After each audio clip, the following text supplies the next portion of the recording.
সম্মানিত দর্শক শ্রোতা, আসসালামু আলাইকুম। আজকের বিষয় অক্সিলারি ফোর্স। অক্সিলারি ফোর্স মানে হচ্ছে সে বিষয়ে আপনাদের সাথে সংক্ষেপে শেয়ার করছি।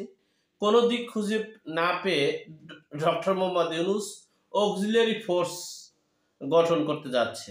অক্সিলারি ফোর্সটা আপনাকে বুঝে, অক্সিলারি ভার্ব আমরা যারা লেখাপড়া করেছি অক্সিলারি ভার্বগুলো একটু শুনি। Am, is, are, was, were, have, has been, এগুলো হলো auxiliary verb. Auxiliary verb I am going to Dhaka, আমি ঢাকা যাচ্ছি। এই অক্সিলারি ভার্ব যদি ব্যবহার করার সময় I am going to Dhaka and I was মানে I are going to Dhaka যদি দেই, তাহলে কি অবস্থাটা যে হবে তাহলে তো বুঝতে পারতেছেন। তো এখন দেশের সার্বিক পরিস্থিতি ডক্টর মোহাম্মদ ইউনূস বলেছিলেন অন্যান্য সময়ের চেয়ে খুব উন্নত, কিন্তু তিনি কেন যে অক্সিলারি ফোর্স অর্থাৎ পুলিশ, সেনাবাহিনী, র্যাব, বিডিআর সবার সহযোগিতা হিসাবে কাজ করবে এই অক্সিলারি ভার্ব, আমি আপনাদের একটু একটু ধারণা দেই, এরপর অক্সিলারি ভার্ব সম্পর্কে দেব। যেই দেশে সেনাবাহিনী মেরে ফেলে, যেই দেশে র্যাব গণপিটুনি দেয়, পুলিশদেরকে গণপিটুনি দেয়, বিজিবিকে গণপিটুনি দেয়, সেই দেশে অক্সিলারি ভার্ব কি করবে একমাত্র আল্লাহ পাক রব্বুল আলামিন জানে।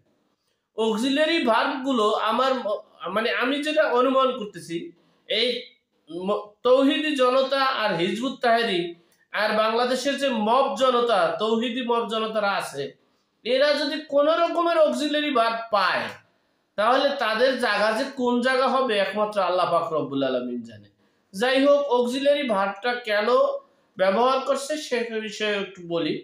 যে আমাদের দেশে এই 25শে মার্চের আগে ভাগেই তারা একটা অক্সিলারি ভার্ব ব্যবহার করবে, ফোর্স।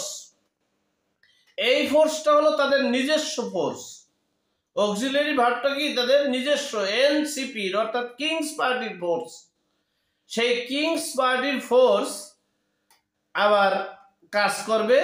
সেজন্য 25শে মার্চ অর্থাৎ 24শে রমজানে একটা ঘটনা ঘটতে পারে এবং এমনকি সেটা ঈদের দু একদিন পরও বাংলাদেশে বৃহৎ আকারে একটা দুর্ঘটনা ঘটবে।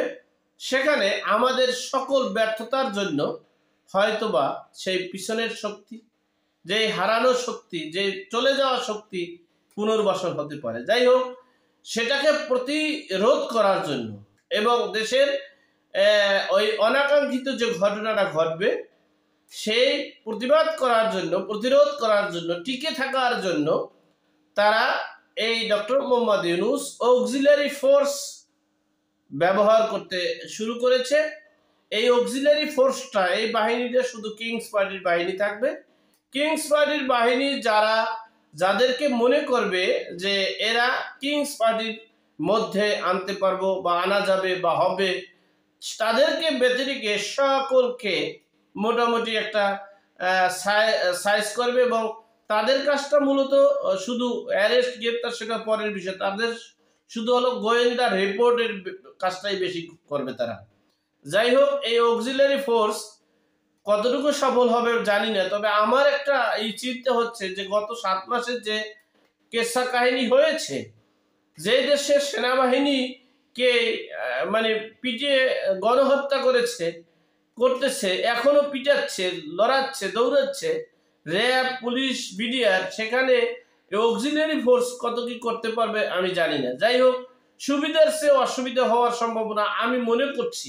তবে এই অক্সিলারি ফোর্সটা যদি সেভাবে কিছু করতে পারে তাহলে সেটা ভিন্ন বিষয়।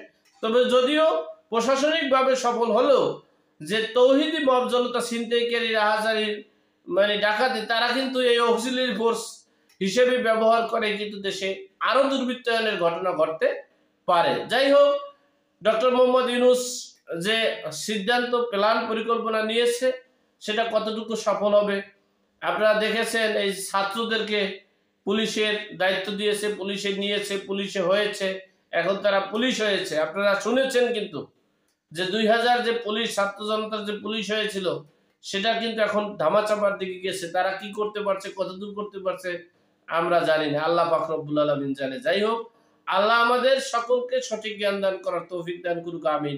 আসসালামু আলাইকুম।